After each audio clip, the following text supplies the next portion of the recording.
Hi, Frank here in the studio to talk to you about art and the art making process. Today, I'd like to talk about critique, getting feedback on your work. If you're making visual art, essentially, at some level, you're trying to communicate something, right? I mean, that's why we do what we do. We make these images, we make these visual forms because we're trying to communicate something. Whatever your message is, whatever it is you're trying to communicate, I don't think that's up to you. I mean, it could be anything really, and maybe that's a topic for another video. But your message could be as simple as showing people what something looks like. Maybe you're making a painting of a lighthouse, and that's your message. This is what the lighthouse looks like, and that could be as simple as that, and that's fine. There's nothing wrong with that. Or maybe you're trying to change the way people think about something, or maybe about everything, and that's okay too. Or maybe you're trying to sell something. Maybe you're trying to sell your work, right? I mean, we all want to sell our work so that we can make more of it, and maybe that's your message. Buy my work. Or maybe you're working in more of a commercial art sphere, and because visual images can be used as marketing tools, and so maybe your images are meant to try to sell something else, some other kind of a product. But whatever your message is, whatever it is you're trying to say, I think it's important that you have some way to measure the efficacy of your methods. Are people getting the message that you're trying to communicate? Are you being an effective communicator? And if not, what are the areas that you're deficient in, and how can you improve there? And critique is a wonderful and essential tool for doing just that. Essentially, critique is a coming together of artists, or people that know about art. I mean, it can be gallery owners, dealers, even collectors, whomever, and people getting together and looking at the work, and encouraging objective, critical, analytical feedback about the work. Because let's face it, most of the time you're not going to get that. If you show your work to your girlfriend or your husband or your mom, or your kids, they're just going to tell you that it's wonderful because they love you and they want you to feel good about yourself, and that's great. But that's not going to help you become a better artist. What you really want to get from critique is figure out ways that you can improve. And let's face it, there's room for improvement no matter what level you're at. We all have areas that we can do better in with our work, and critique is really essential for that. Critique can happen in different sort of formats. It can be more formal. If you're taking a studio class in college, critique is probably a regular part of the curriculum. I know when I was in college, we had critique in all of the studio classes that I took, and we also had a art majors critique, or students that were art majors were required to attend once a week. And that was a great opportunity to see the work of other art students that were not necessarily in the same classes that I was in, and to get feedback from students and teachers that were not, teachers that were not my teachers, and students that were not in my classes. And even when I was at grad school, we had weekly grad student critique, where all of the graduate students would get together for critique, and some of them were in classes with me, and others were not. So that was a wonderful opportunity. Or critique can happen. It can happen on a much more informal basis. You can just be a group of artists getting together. It can be a group of friends, artists who know one another, getting together at somebody's home or studio, and just having coffee and maybe some food or wine. Oh, that's probably not a good idea. And looking at each other's work, and you can have critiques can happen at teachers will have critiques. Our art instructors will oftentimes offer critiques at their studios or the schools where they teach, and the public is welcome to come. Or you'll have arts organizations. Oftentimes there'll be local arts groups, cooperatives who can sponsor critiques, and they can be much more informal. But either way, it's important that you incorporate critique into your process at some level. Well, one of the things that's really important, and I think a lot of people miss this when you go into critique, it's essential that what you try to get out of the critique is constructive criticism. You really want to identify the areas in your work, in your process, where things aren't successful, and hopefully find methods to be able to improve. in those areas. I think the mistake a lot of people make is they go to critique, not looking to find their deficiencies and ways to improve them, but really looking for affirmation, looking to boost their self-esteem. And so they want to bring the work in, and they're hoping that they'll get positive feedback so that they can come away feeling good about themselves. And generally, that's not going to happen. If you're going to critique, people are going to be looking for the deficiencies in your work. And if you're going in there hoping for some kind of affirmation, you're really setting yourself up for disappointment. And I've been to many, many critiques, more than I can count over the past decades.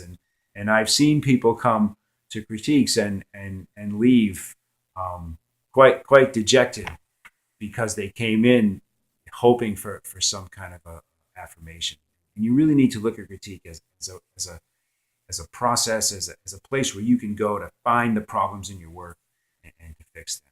Don't try to use critique as a way to make you feel good about yourself. I mean, you're already awesome just the way you are, right? You're making art. If you're making art, that's even better. I mean, we're all awesome. Everybody's great, and if you're making art, even better. And if you're going to critique because you want to improve as an artist, then that's just amazing. You're great. So when you go to the critique, leave your ego at home. Don't go into the critique looking for affirmation about yourself. Go into the critique, with the understanding that, yeah, I'm good. I'm a good person. I don't need anybody to tell me otherwise. I'm a good person. I'm making art. I'm doing the best I can. I'm trying really hard, and I want to improve. And that's wonderful. Go into the critique looking for areas that you can work on, and hopefully to get some suggestions about how you can become a better artist. I think that's really important. It's important when you go to critique that you encourage questions and ask questions. Ask the other artists questions about their work, and encourage people to ask you questions about your work. Having to answer questions about the decisions that you made in the process of creating the work can be really helpful in understanding the decisions that you make and why you make them. Ultimately, and I know this is probably an ideal, but ultimately, as an artist, all of us need to be really responsible for every single decision that goes into the creation of the work, whether it's a conscious decision or a subconscious decision. We really need to be responsible for every decision, the color choices that we make, the composition that we make, what materials we choose to use, the speed at which the work is created. All of these decisions are being made, and really, ideally, you don't want any of them to be random. And so when people ask you questions about your work, why did you choose to put the horizon where you did? Why did you choose that color for the sky? Being forced to answer those questions can be really helpful in helping you to understand what it is you're trying to do and your methods. And if you don't have an answer, then that can give you something to think about. If you can't answer those questions. And as I said, some of the decisions that we make are conscious. We choose our subject matter. I want to make a picture of a lighthouse or whatever, and I want to put the horizon here, and I want this to be my color scheme. And those can be conscious decisions. But we make other decisions sometimes unconsciously, and that's important too. I remember one time I had a friend, a fellow artist, was visiting at my studio. Elizabeth Punches, just one wonderful artist, great painter, and a great person too. And we were talking about symbolism in art. And she puts a lot of symbolism into her paintings, where there are certain things in the painting, the subject matter really that has meaning. It's there for a reason. It means something. And I said something like, yeah, that's great, but I'm not really a big fan of that. I just go out and walk around the area and draw and paint whatever I see. And she said something like, yeah, Frank, but you really are making decisions. You're just not aware of it. And we kind of looked around the room at all of my paintings, and I realized that she was right, that I was making the same kinds of decisions over and over again. I just wasn't thinking about it. And that was really important, and it was a great learning experience for me, because it helped me to understand one of the key elements in my own work that's really important to me. And it was something that I hadn't even realized was there. Here I was thinking I was just choosing my subjects randomly, and in fact, that really wasn't the case. So, having to answer questions about your decisions can be really helpful. It's also important when you go to a critique. The goal is that you want to learn what you can do better. What can you do better? How are people responding to the work? And if they're not having the response that you want them to have, what can you do to fix that? And being surrounded by other artists at any level, really. You can have artists that have been working longer than you have, and maybe have more experience, but even beginners or people that don't paint that happen to be at the critique can oftentimes offer invaluable suggestions. And that can be really good. But one of the things that's really important is you go into the critique with this mindset that I need to figure out what I can be doing better. How can I become better as an artist? And one of the things that's really important that you do is you bring something to write down what the comments that people make. Bring your sketchbook, bring a notebook, bring a pen or a pencil, and write down the comments that people make so that when you get back to the studio, you can refer back to them and you remember. And that's another thing, so often people make the mistake of going to critique. And I think it's usually because they're looking for positive feedback. They don't think they have to take notes. But you really want to go to the critique looking for constructive criticism and write down the problems that people find in your work, and write down any suggestions that people make that will help you to improve in those areas. It's that's really important. It's important when you're at a critique that you take part in the discussion. And if you can't find a constructive criticism to make about the work, then it's really important to ask questions. And you can learn a lot about other people's processes. You can learn a lot about yourself by asking questions and hearing people talk about their work. And oftentimes you can learn from other people's mistakes. Our own mistakes are really the best teachers that we have when we try to make art and we fail. And, that's always an opportunity for growth and for learning when we make a mistake. But sometimes you can learn from other people's mistakes, and that's another advantage to going to a critique, is if somebody else maybe made a mistake in their work and it becomes a topic of discussion. That's something that you can learn from. That may be something else you want to write down, that you could refer to in the future. And also, conversely, you can learn from other people's successes as well. If there's a painting that has an element in it that really works, a great idea or a technique that's really effective, that can be something that you may want to incorporate into your own work, and that can be important too. It's important too to think about this idea of expectations. People come to the experience of looking at art with expectations, and everybody has different expectations about what they think art should do, what they think art should say. And if you get into a room with a bunch of other artists, there's always the possibility, and it's a pretty strong possibility, that some of those people will have very specific opinions about what they think art should do, and they may differ from one another, and they certainly may differ from your own opinions. And it's important to realize that some people's comments on your work may just have to do with their own expectations. They may think that a painting should do a certain thing, that it should be painted in a certain way because that's the way they work, and maybe that's not what you're doing at all. So it's important to look at that and realize that, well, okay, maybe those comments, I understand what they're saying, but that's not really what I'm trying to do, and that's okay. But it's also important to think about the fact that even if people have expectations, if they still can't see that you're trying to do something different, than what they expect, maybe you could be a little more clear. Maybe there are ways that you can change your method of working so that people really understand what it is you're trying to do, that they know you're challenging your expectations, that there's no confusion there. That could be something that's really important to realize all the time.